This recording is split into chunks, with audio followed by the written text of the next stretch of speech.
you know, is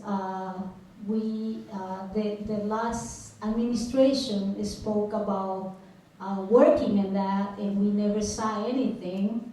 I believe the state and the federal government should work together and work in the U.S. roads because they are very important. Allie, I'll let you go next. That's a question again, sorry. That's okay. How does our country address building our infrastructure, and should federal government match funds with state funds? I do believe the state and the federal need to work together. You know, it is important, but I'm telling you, if we don't get our act together, it's not going to matter what the roads look like. I think safety absolutely needs to come first. Yeah, that's where I'm at on that one. Well, infrastructure is required for economic growth, and we need a very strong investment in infrastructure because we're way behind. We go into our airports, look at some of our bridges and things like that. So I'm for investment in infrastructure, strictly from a business standpoint, but also from a safety standpoint. I want people to feel like when they cross a bridge over a wide span of water, they ain't got to worry about it coming down or anything like that. So I'm in favor of it from a business standpoint, from a safety standpoint, and yes, I think the federal government and the state should share the responsibility financially for making sure those things happen.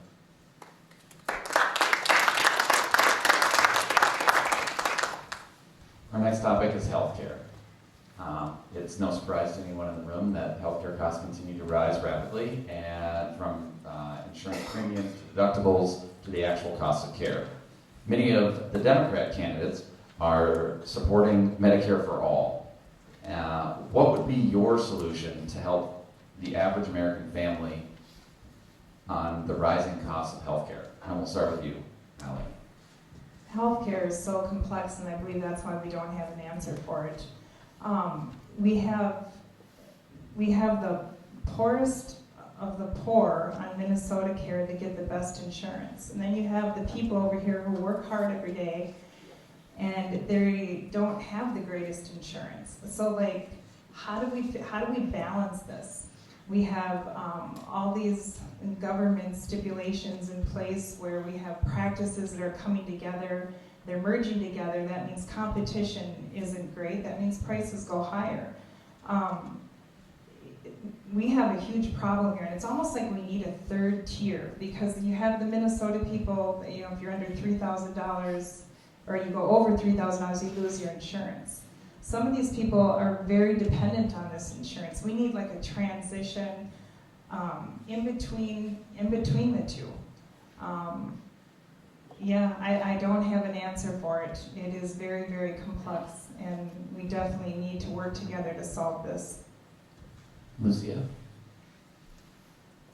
Our healthcare program in the United States is very expensive, like Ali said, and it's very complex because I will give an example. My husband had an insurance through his work, and he already overpassed the $4,000 deductible, and he had some health issue not too long ago, and the bills are piled and piled, and there is no solution.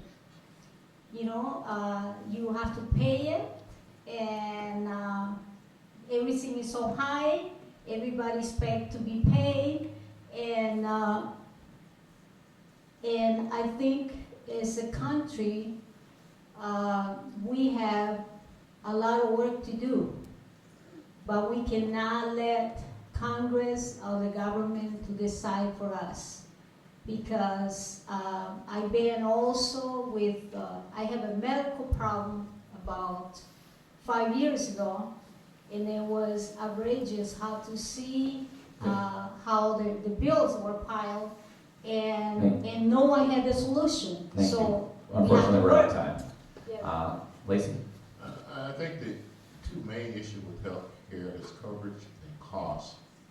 As far as coverage is concerned, most Americans have health insurance, so I don't believe in revamping the whole system and turning 25% of our economy over to the government, because once again, I don't trust them to do that well. The other thing is that the history and culture of America says it wouldn't work anyway. So as far as the coverage is concerned, we take a look at the people with existing condition and maybe design a program specifically for them. And now you're left with the rest of the people who already have coverage to drive the costs down. Because a lot of people have insurance, but like she says, by the time you get to paying the co-pays and deductible, it's very expensive. So we're going to drive that down. We need to start looking at some creative things. Why not offer college kids coming out of medical school a certain incentive to work at local hospitals at a reduced rate and bring down the cost?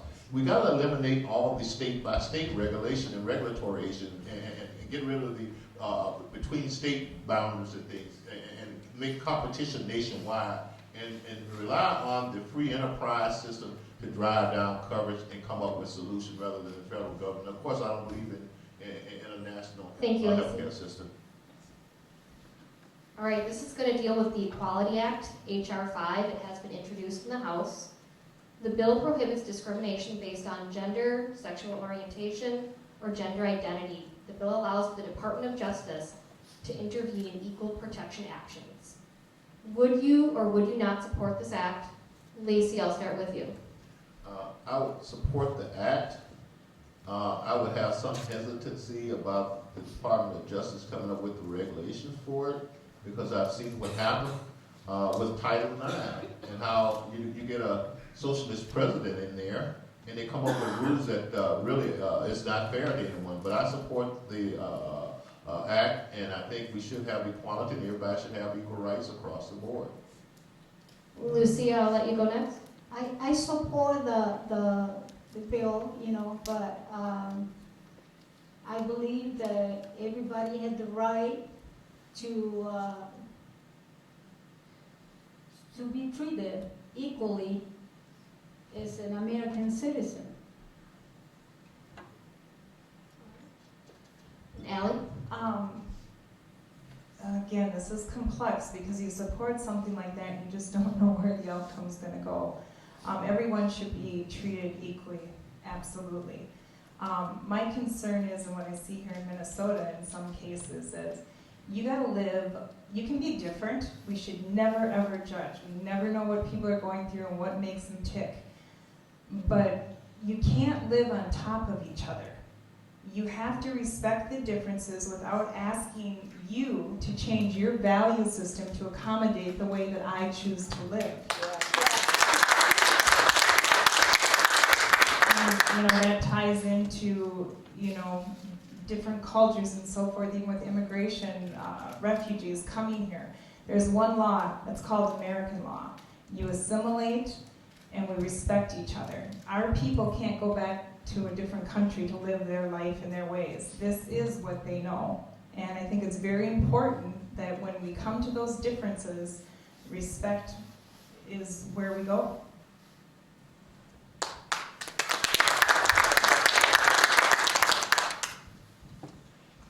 All right. The next question, we'll start with Lucia, is what is your stance on sanctuary cities, and how would you address that issue as a member of Congress? Sanctuary cities have pros and cons. Pros, the immigrants can be controlled a certain way. Like in my Spanish community, people are always very afraid of the police, very afraid of deportation, and it's important the sanctuary cities, exist in some areas where the state can afford that, states, and we have many here in the United States, but also sanctuary cities bring a lot of problems because many people are not, we don't know who they are, we don't know if they are criminals, we don't know if they will bring problems. So to me, is there is yes and there is no, you know. Thank you. Ally? By supporting sanctuary cities, we people who know better are not giving them the opportunity to live out the American dream. It's a shame for them to come here and to be into hiding and to live that kind of life. I mean, that's not a quality life. We need to pave the path in a different way. And that is exactly what our president says, and I stand behind him 100%. There's a legal way to come here. It protects both sides of the border. It does not just protect us here. You see those moms and those kids, they think they're going to